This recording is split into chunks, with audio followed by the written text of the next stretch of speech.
Today I'm going to walk you through creating an entity group and creating entities.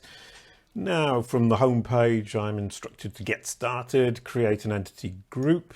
The idea here is that if we group entities together, they will play off each other, they will help each other. So you would tend to put into an entity group a company and its product, or a company and the SaaS service if it's a SaaS company, or perhaps the company, the SaaS service and the CEO.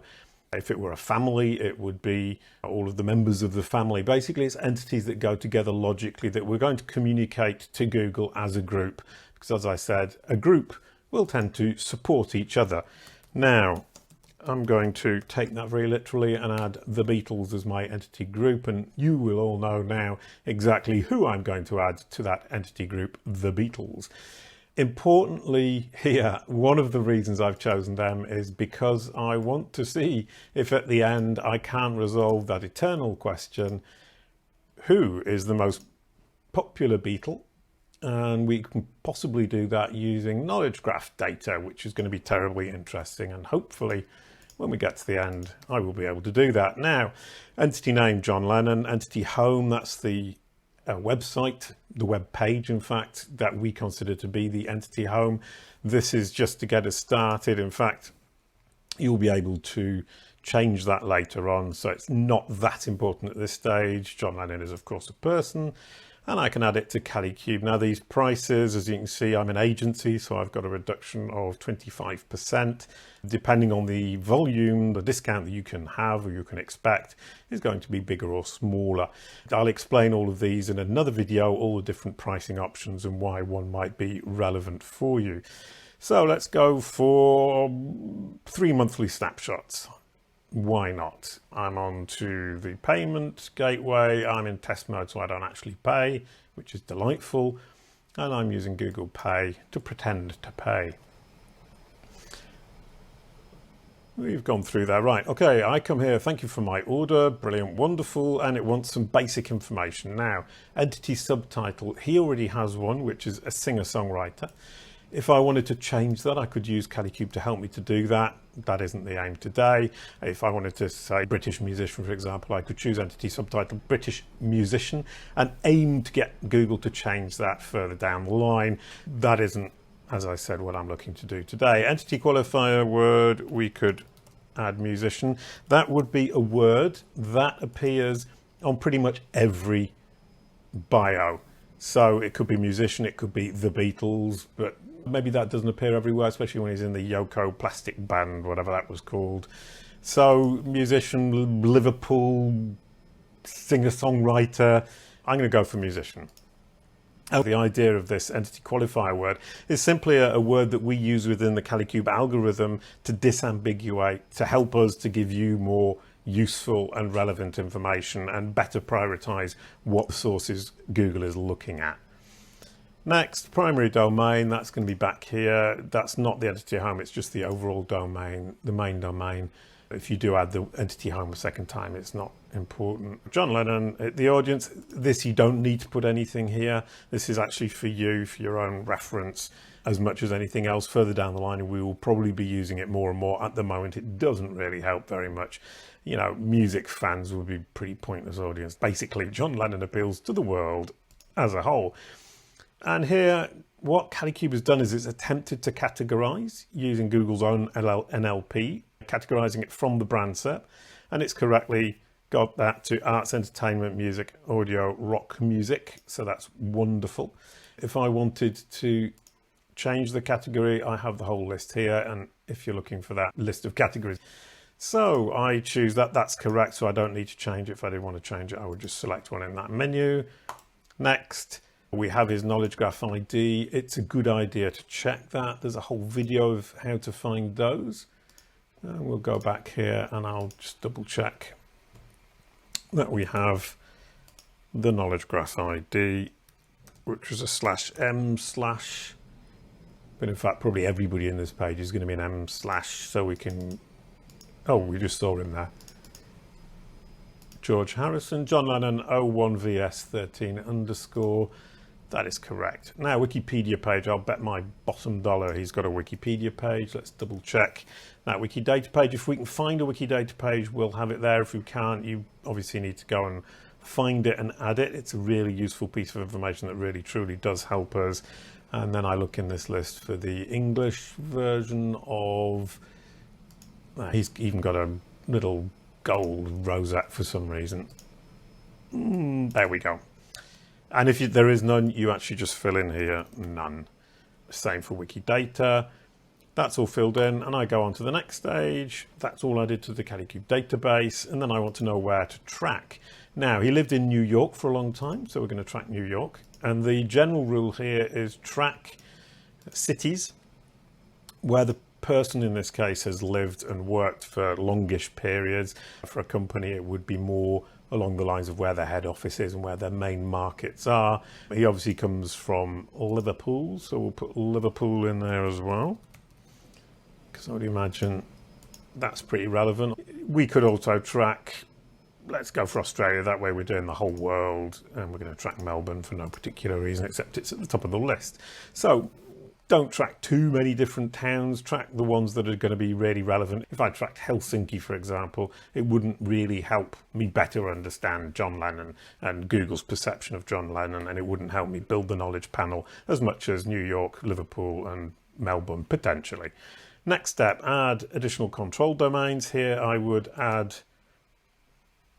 for some reason I've got Wikipedia. That must have been a mistake earlier on. I must have entered Wikipedia and not John Lennon's website. So I will go back here and I will add.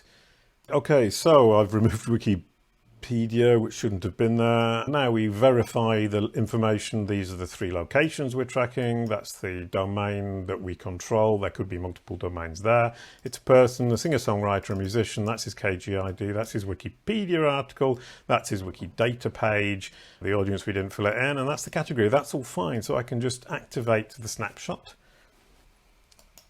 And there you go. It's now in progress. So while that's going on, I'm going to add more entities, and we're going to add, let's go for Paul McCartney next. Paul McCartney, he has a website. Now here you can see his entity home has been identified. Intriguingly, here, John Lennon doesn't have an entity home. That is because people who have passed away do not have entity homes. Google never shows them. And when Prince Philip died, the entity home disappeared the next day. Also, people who have passed away cannot claim a knowledge panel, which seems logical when you think about it. Now, Paul McCartney, who is still with us, has his own delightful website with a very old picture. His entity home is there. He's a person, once again. And we're going to go for the 3-month, which is the one I tend to use the most often, because, well, 3 months is about what it takes to get a knowledge panel and to be sure that that knowledge panel is solid and doesn't disappear. And if you're trying to change something in a knowledge panel, it can take quite a lot of time. And tracking it once every month for 3 months means that by the end of it, you've got a good picture of exactly what you have. His subtitle, English singer-songwriter, so they're being more specific about him. Did John Lennon perhaps become American at one point? Not sure, might have done. Primary domain, back to paulmccartney.com. I actually wrote his name wrong initially, which is shameful of me. And he's been correctly categorized as well, which is wonderful. That's his knowledge graph ID. I'll double check that later on for the, oh, I need to double check it now actually, because that is going to be part of the trick. I hope we can play at the end. There you go, Paul McCartney and Thingamy-Bob whatchamacallit and the rest. He must have a Wikipedia page, so we can look that up. Paul McCartney, that I can't spell to save my life. And there you go, and that's the right guy. So Wikipedia, and bingo, Bob's your uncle, away we go. Next, we're going to track him in the UK, in London, and because we did John Lennon as well, we'll go for Australia as well. We could also do Liverpool, in fact. I perhaps should have put London and Liverpool for John Lennon as well. But this won't affect the experiment about the popular Beatle. That's good to go. Okay, so Paul McCartney, that's his controlled domains. I imagine he doesn't control any others. We could add them if we wanted to here. And these are the cities we're going to track him in. There's the controlled domain, and all of this is correct. So that's all good, and we can get the snapshot started. And there you go, in progress. Now let's add another one. So we've finished adding all of the Fab Four to the entity group, and their snapshots have all been created. You can see their brand SERPs here in New York and in Liverpool and so on and so forth. The knowledge panel tasks are ready to be done. We can choose the entity home. Obviously here we're going to choose one on his own site, but this was the thing I was wondering if we could do, is see who is the most popular Beatle. Now here what we have is the measurement of the confidence score in Google's knowledge graph, and what we've noticed is that with entities that are understood more or less to the same degree and the same degree of confidence, which would be the case of the four Beatles I would imagine, it's the news around them that tends to affect that confidence score a great deal. And here if we look at George Harrison, pretty high score, and then it went down here and it's come back up again. What's interesting is in this period here as it dropped, there have been multiple re-releases or promises of re-releases of his work as opposed to the Beatles in this period here, and it's now gone up back up to 14,634 or whatever it would be, 636. John Lennon, here we can see he's got a score of 21,000, so we could argue that he is more popular than George Harrison, but in fact if you see here, up to here, he was actually significantly less popular. And what happened around this period at the end of December, it's the 40th anniversary of his death, and there was an incredibly large amount of news and coverage about that, and we can see that that pushed this confidence score up, so not necessarily more popular. So obviously kind of my tongue-in-cheek idea of deciding which was the most popular Beatle is not necessarily a great measure. Paul McCartney, he had quite a lot of activity with talking about possibly doing a musical or something around this time. That's pushed up here, and Ringo Starr happily trundling along in last place with a confidence score of about 7,000. He doesn't generate massive amounts of news all the time, but he seems to be pretty consistent across the board. So there you go.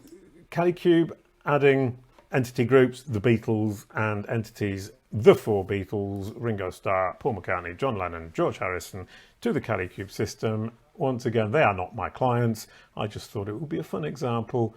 And at the end, my conclusion, to be honest, is that George Harrison is naturally the most popular, because even when there isn't news about him, there is always news about him. Thank you very much.